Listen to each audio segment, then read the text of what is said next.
हाय बच्चों, आपका पढ़ो और सीखो में स्वागत है। हमने जो आपको 4-5 कल जो क्वेश्चन दिए थे, मेरा भरोसा है कि आप सभी लोगों ने वो क्वेश्चन घर पे बैठकर आराम से कर लिए होंगे। लेकिन फिर भी डाउट है, पता नहीं ये मेरे क्वेश्चन सही हैं या फिर गलत, तो आप यहाँ चेक कर सकते हैं। देखिए, सबसे कल मैंने आपको 4 क्वेश्चन दिए थे, एक क्वेश्चन करा ही दिया था, तो 3 क्वेश्चन इस प्रकार से थे हमारे। तो पहले का हम स्थानीय मान अगर बताने की कोशिश आपको करें तो इधर देखेंगे आप 9, 8, 7, 3, 2, 2, 4 और 5। हमने आपको बताया कि आप जिस अंक का स्थानीय मान बताने की कोशिश कर रहे हैं तो आप ये देखिए उसके बाद कितने अंक हैं। अगर कोई भी अंक नहीं है तो आप वही अंक लिख दें, बस उसका वही स्थानीय मान हो जाएगा। तो आप देखेंगे मैंने 5 का पूछा था, मैंने 2 का पूछा था, तो आप 2 को आप इस प्रकार से, फिर आप ये देखेंगे 2 के बाद कितने अंक हैं, तो 1 और 2, तो 2 के बाद 2 जीरो लगा दीजिएगा। फिर आप देखेंगे मैंने 7 का पूछा था और मैंने 9 का पूछा था, तो आप 7 का इस प्रकार बता सकते हैं। 7 कितने अंक हैं, 7 के बाद 1, 2, 3, 4, तो आप 4 जीरो लगा दें। फिर मैंने 9 का पूछा था, तो आप देखेंगे 9 के बाद कितने अंक हैं, 1, 2, 3, 4, 5, 6, तो आप देखेंगे 6 अंक हमारे पास हैं। तो हम कह सकते हैं कि जो 6 अंक हमारे पास है, इन 6 जीरो आप लगा देंगे, बस आपका स्थानीय मान 9 का निकल आएगा।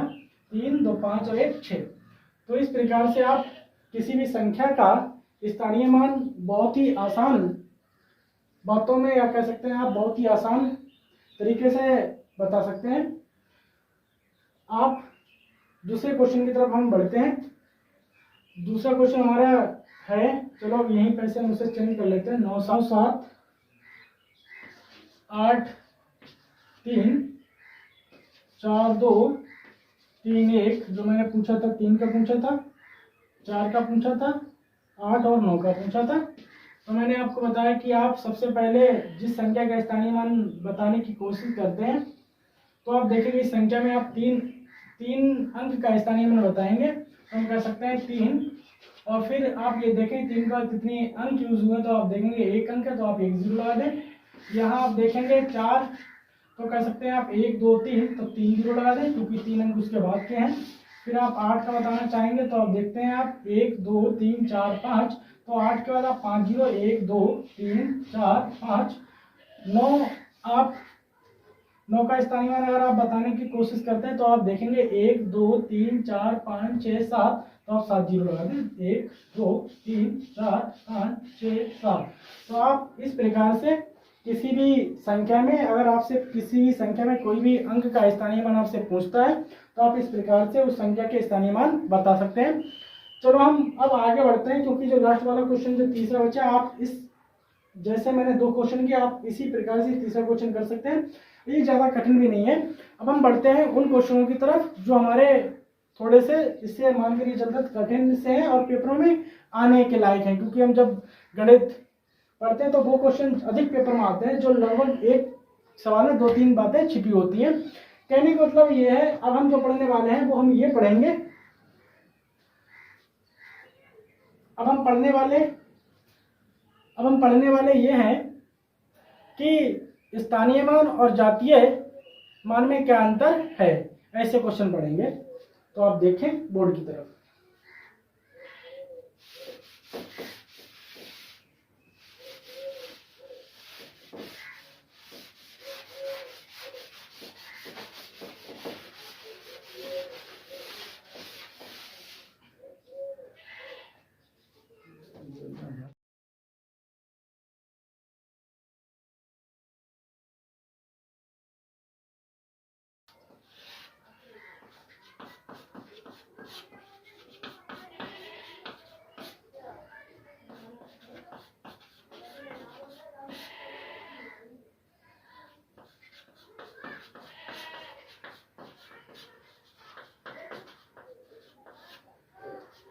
देख सकते हैं, अब जो मेरा क्वेश्चन ये है कि स्थानीय मान और जातीय मान में अंतर। कल मैंने आपको बता ही दिया था जातीय मान जो अंक आपसे, जिस संख्या में जो अंक पूछा बस वही उसका जातीय मान होता है। तो आपको एक क्वेश्चन देते हैं, जैसे मानकर ये चलते हैं कि आपके पास 5 4 8 3 2 4 दे रखा है। फिर आपसे मैंने ये पूछ लिया आप 8 का स्थानीय मान और जातीय मान में अंतर बताइए। तो आप सबसे पहले आप ये देखें कि उस 8 का स्थानीय मान क्या है। तो आप देखेंगे स्थानीय मान 8 का 8, उसके बाद आप ये देखें कितने अंक हैं, 1 2 3, तो आप 3 लगा दें तो आप देखेंगे ये हमारा स्थानीय मान आ गया। लेकिन अब आपको ये क्योंकि आपको बताना है जातीय मान में अंतर, तो सबसे पहले मुझे ये भी पता होना चाहिए कि 8 का जातीय मान क्या है। तो हमने कल आपको बताया था जातीय मान वही होता है जो अंक उपस्थित होता है, जो अंक हमसे पूछा जाता है। तो आप देखेंगे 8 का स्थानीय मान पूछा है तो 8 ही इसका जातीय मान हुआ। तो हम कह सकते हैं कि इसका 8 जो हमारे पास है वो ही क्या है, वो हमारा जातीय मान है। तो 8 हमारे पास जातीय मान हुआ। तो हम इसका स्थानीय मान और जातीय मान में अंतर किस प्रकार बता सकते हैं कि आप सबसे पहले स्थानीय मान लिखें, स्थानीय मान के बाद आप लिखेंगे जातीय मान और उसमें से आप घटा देंगे।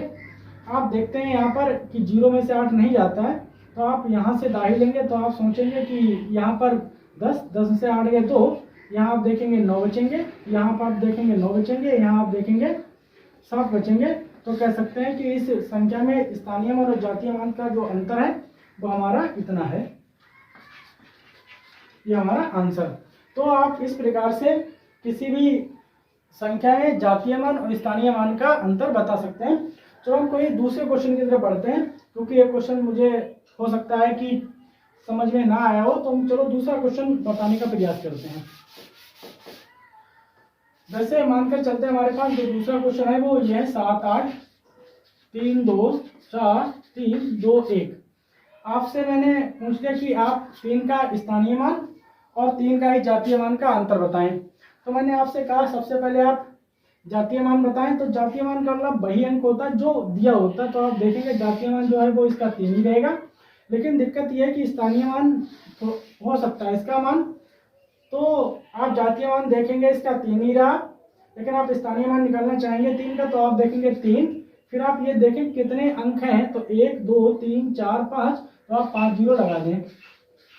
5 जीरो लगाने के बाद आप देखेंगे हमारे पास 3 का स्थानीय मान आ गया, 3 का जातीय मान आ गया। अब इन दोनों संख्याओं में स्थानीय मान और जातीय मान में अंतर हम निकालने के लिए जो हमारे पास स्थानीय मान होता है उसमें से हम जातीय मान को कम कर देते हैं या फिर घटा देते हैं।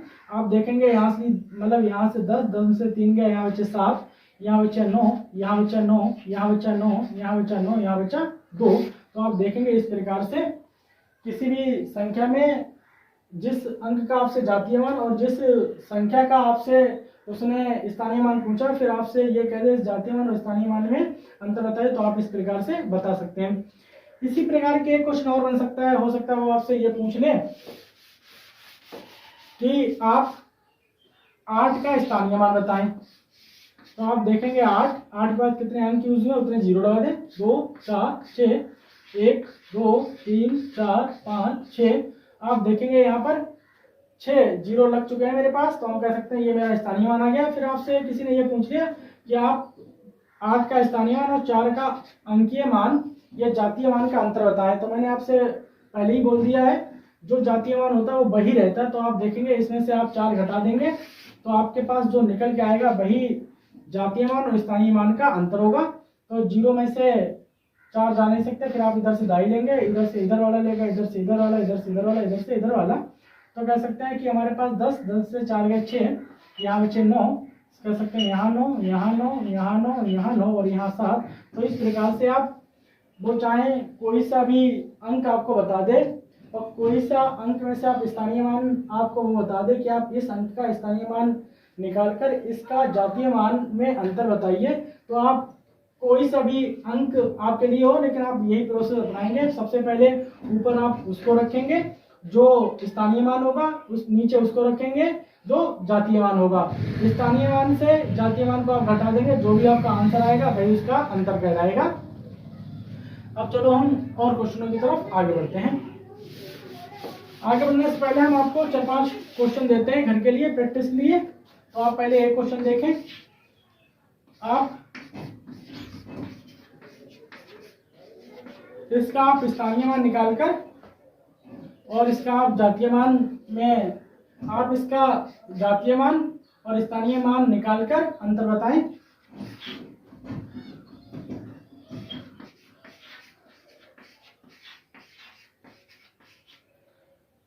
इसका आप स्थानीय मान और जातीय मान निकालकर अंतर बताएं।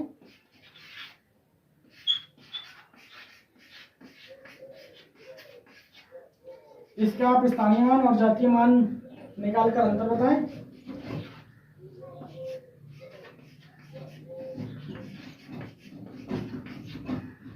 इसका आप जातीय मान निकालकर और स्थानीय मान निकालकर इन दोनों का अंतर बता सकते हैं। 4 सवाल हो गए, एक सवाल और आपको देते हैं। 5 सवाल बहुत तेज हो जाएंगे आपके लिए।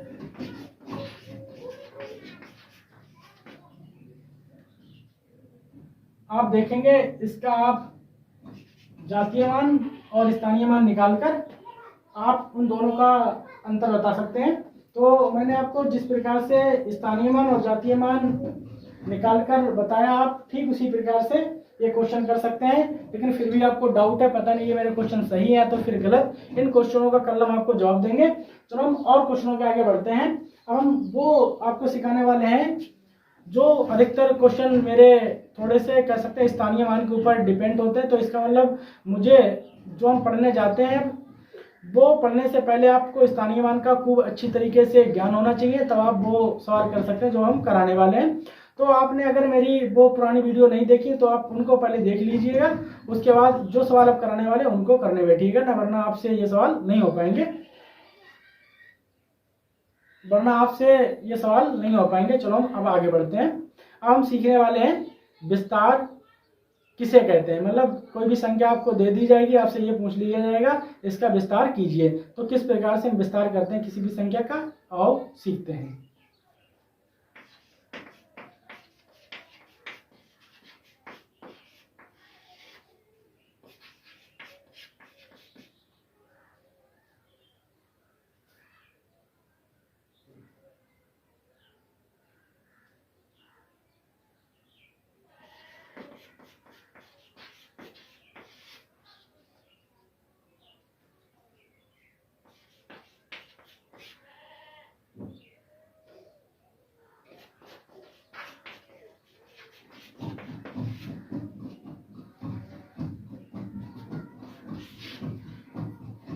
अब हम अब जो पढ़ने वाले हैं वो ये पढ़ने वाले हैं संख्याओं का प्रसारित रूप। प्रसारित रूप का मतलब होता है चीजों को फैलाकर बताना। जैसे मानकर ये चलते हैं, आपको किसी ने 10 का सिक्का दिया और आपसे उसने कहा आप मुझे इस सिक्के को कई जगहों पर बांट कर दिखाओ। तो आप देखेंगे वो सिक्का, आप जाएंगे दुकान पर और एक एक सिक्के ले आएंगे, तो आप देखेंगे एक 10 के सिक्के में आपके पास बहुत सिक्के हो गए। आप अब आराम से उन्हें प्रसार मतलब उसे फैला सकते हैं। तो ठीक इसी प्रकार से आपको एक संख्या दी जाएगी, संख्या देने के बाद फिर आपसे ये कह दिया जाएगा कि आप इसका प्रसारित रूप लिखिए। तो प्रसारित रूप होता क्या है, चलो सीखते हैं। तो हम देखेंगे, आप सबसे पहले आपको एक संख्या दी जाएगी, मानकर ये चलता है 2 8 3 2, इस प्रकार से आपको संख्या दे दी गई। फिर आपसे पूछ लिया उसने कि आप मुझे इसका प्रसारित रूप लिखिए या प्रसारित रूप बताइए। तो मैंने आपको बताया कि प्रसारित रूप जो निर्भर करता है वो स्थानीय मान के ऊपर निर्भर करता है। अगर आपको स्थानीय मान आते हैं तो आपको कोई डरने की जरूरत नहीं जो प्रसारित रूप लिखने के लिए। देखते हैं, अब हम थोड़ा आसान भाषा में आपको बताते हैं। जो आपको 2 मिल जाए आप उसे 2 लिख दें। 2 लिखने के बाद आप ये देखें 2 के बाद कितने अंक हैं, तो आप देखेंगे 1 2 3 4 5, आप 5 जीरो लगा दीजिए। 5 जीरो लग गए, इसका मतलब कहने मतलब देखो, आप अगर कोई आपसे कहे 2 का स्थानीय मान, तो यही तो 2 का स्थानीय मान हुआ। तो इसका मतलब प्रसारित रूप जो डिपेंड करता है, जो निर्भर करता है स्थानीय मान के ऊपर निर्भर करता है।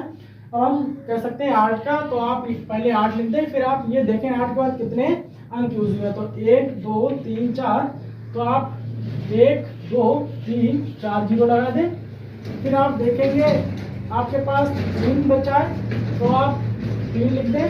फिर उसके बाद आप देखेंगे 3 के बाद कितने अंक है, 3 है, तो आप 3 जीरो लगा दें। 1 2 3 प्लस आप देखेंगे हमारे पास 2 हैं, फिर 2 के बाद आप देख सकते हैं कितने अंक यूज हुए, तो 2, तो 1 2, फिर आप देखेंगे हमारे पास 4 के बाद आप 1 अंक यूज हुआ, फिर आप देखेंगे 3, तो 3 के बाद हम कह सकते हैं कोई भी अंक यूज नहीं हुआ है। तो आप इस प्रकार किसी भी संख्या का उसका प्रसारित रूप लिख सकते हैं।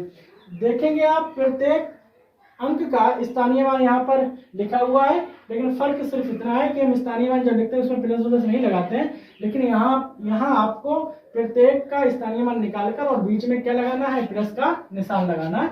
आप देख सकते हैं यहाँ पर मैंने जहाँ पर जो अंक का स्थानीय मान लगाया उनको बीच में प्लस के साथ जोड़ दिया है।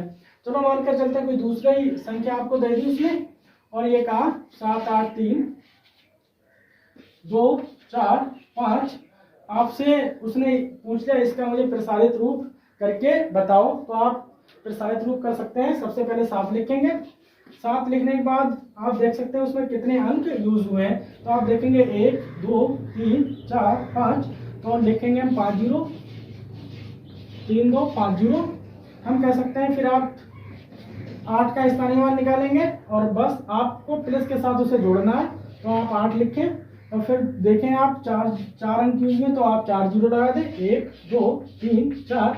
फिर आप 3 का स्थानीय मान निकाल सकते हैं, 3 का स्थानीय मान निकालकर आप देखेंगे 3 अंक यूज हुए, तो आप 3 0 लगा दें, 1 2 3। फिर आप देखेंगे 2 के बाद आप देखेंगे 2 अंक यूज हुए, तो आप 2 0 लगा दें। आप देखेंगे 4 के बाद आप देख सकते हैं यहाँ पर 1 अंक यूज हुआ, तो आप 1 0 लगा सकते हैं। उसके बाद 5, तो 5 के बाद कोई भी अंक यूज नहीं हुआ, तो यहाँ पर कोई भी 0 नहीं लगेगा। तो आप ये देखकर समझ सकते हैं, तो इसका मतलब प्रसारित रूप स्थानीय मान के ऊपर डिपेंड करता है या निर्भर करता है। और आपको स्थानीय मान आते हैं तो आप प्रसारित रूप से ना घबराएं ना डरें, बहुत ही आसानी से आप प्रसारित रूप निकाल सकते हैं। और स्थानीय मान निकालने के लिए मैंने आपको पिछली वीडियो में सिखाया कि किस प्रकार से स्थानीय मान निकालते हैं। चलो तीसरी संख्या आपको देते हैं इस प्रकार से। अब आप देख सकते हैं ये मेरे पास संख्या है, आप इस संख्या में किस प्रकार उसका प्रसारित रूप लिख सकते हैं। तो वही पुरानी प्रोसेस, सबसे पहले आप 7 देखें, 7 आपने देख लिए, फिर आप ये देखें 7 के बाद कितने अंक यूज हुए, तो 1 2 3 4 5 6 7, तो आप 7 0 लगा दें, 1 2 3 4 5 6 7 प्लस। फिर आप देखेंगे 0 आपने उतारा, लेकिन आपको पता ही है कि 0 का कितने अंक हैं, तो 2 4 6, तो आप 6 0 लगा दें, 1 2 3 4 5 6 प्लस। फिर आप देखेंगे 7 के बाद आप देख सकते हैं कि 2 4 1 5 5 0 आप लगा दें। फिर आप देखेंगे 8, कह सकते हैं कि 8 के बाद आप 2 2 4 0 लगा सकते हैं, 1 2 3 4। फिर आप देखेंगे यहाँ पर 3 प्लस का निशान, फिर आप 3 के बाद आप देख सकते हैं कितने अंक यूज हुए, 3, तो आप 3 0 लगा सकते हैं यहाँ पर प्लस। फिर आप देखेंगे यहाँ पर 2 के बाद 2 अंक यूज हुए, तो आप 2 0 लगा सकते हैं। फिर आप देखेंगे 0 का स्थानीय मान बताना है, तो आप 0 के बाद 1 अंक यूज हुआ, तो आप 1 0 लगा सकते हैं। आप देखेंगे अंतिम में तो 1 बच्चा 1 का 1 ही रहेगा। तो आप इस प्रकार से कितनी भी लंबी संख्या हो आप उसका प्रसारित रूप आसानी से आप बता सकते हैं या फिर लिख सकते हैं। इसके अलावा हम आपको 4-5 क्वेश्चन देते हैं घर के लिए, और वो उन सवालों को आप घर पे घर पे बैठ कर करिए। अगर आप पे वो क्वेश्चन नहीं होते हैं तो हम आपको वही क्वेश्चन कल कराएंगे, कोई डरने की बात नहीं, क्योंकि आपको पता ही है हम अगले दिन जरूर वो क्वेश्चन कराते हैं। तो आप वो क्वेश्चन पहले उतारें, क्वेश्चन उतारने के बाद अगर आपको लगता है मेरे क्वेश्चन सही है या तो फिर गलत, तो कल आप उन सवालों को चेक कर सकते हैं। चलो हम आप आगे सीखते हैं कौन कौन से हमारे क्वेश्चन आने वाले हैं, वो अपनी नोट बुक में उतार के और वही क्वेश्चन आप अपने घर पे कर सकते हैं। 4-5 क्वेश्चन आपको देते हैं, कौन कौन से क्वेश्चन दे रहे हैं देखिए आप। हमारे पास जो क्वेश्चन है वो एक इस प्रकार से 7 8 2 3 2, आप इसका प्रसारित रूप बता सकते हैं, आप इसका प्रसारित रूप बता सकते हैं, आप इसका प्रसारित रूप बता सकते हैं। आप इसका प्रसारित रूप बता सकते हैं? आप इसका प्रसारित रूप बता सकते हैं? 4 क्वेश्चन हो गए, 5। छठा क्वेश्चन, तो आप इस प्रकार से इनके प्रसारित रूप लिख सकते हैं। आप इन क्वेश्चनों को घर पर आराम से इनके प्रसारित रूप लिख सकते हैं, लेकिन फिर भी आपको डाउट लगता है कि ये क्वेश्चन मेरे सही है गलत, तो हम इन क्वेश्चनों को कल जरूर कराएंगे। आप मेरे चैनल के साथ इसी प्रकार बने रहिएगा, मैं सीखते रहिएगा। जय हिंद, जय भारत।